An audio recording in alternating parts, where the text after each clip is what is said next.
आज एत जोरे कलाहांडिया मेघ आसब बोली मु तो केबे भाभी ही नथली। सकाळु सकाळु बुढ़ीमा मते बहे गाड़ी देगला।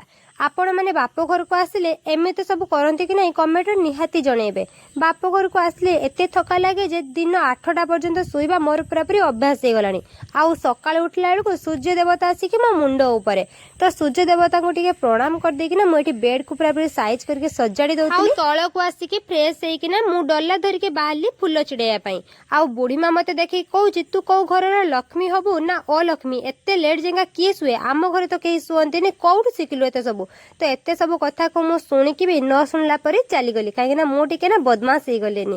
तो ये देखो काली रात वर्षा होता फूल रे केते पानी झड़ुछ आ बहुत सुंदर भी देखा। आपण मन फूलटा केमिति लगुच कमेंट निहाती जनइबे। आउ एते सारा फूल छिड़ेबार कारणटा आज आम गाँ को माँ शीतुला आसुचंती आउ सेति मते किछि हार बनइबार थिला।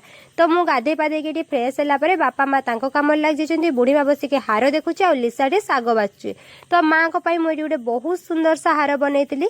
तापरे भी जेहेतु माँ को मंदार फूल बहुत पसंद तो से माँ को गोटे मंदार फूल भी हार करती। आउ हार कर सारा पर बापा सहित ये मुझे सब माँ को पाक पठे देती। आउ जेहेतु मुझे जापरिनी जेबे जी आपण मान सहित माँ को देखा करेबी। आउ देखो मु खाई पी सारा बेलू एत जोर बात्या आसला जे मु पूरापूरी डरी जाइए। आउ ये फूल गछटा आमर पूरापूरी नष्ट हो सांग मैंने एमती कलाहांडी मेघ आपण आड़े आसीथिला कि नहीं निहाती जनइबे। वीडियो करने चक्कर में मुझे वीडियो करने आ मते ही उड़े नेला। तो वर्षा छाड़ी सारा पर देखते किसी दृश्य बहुत सुंदर देखा आम बाड़ी आंब भी पड़ी।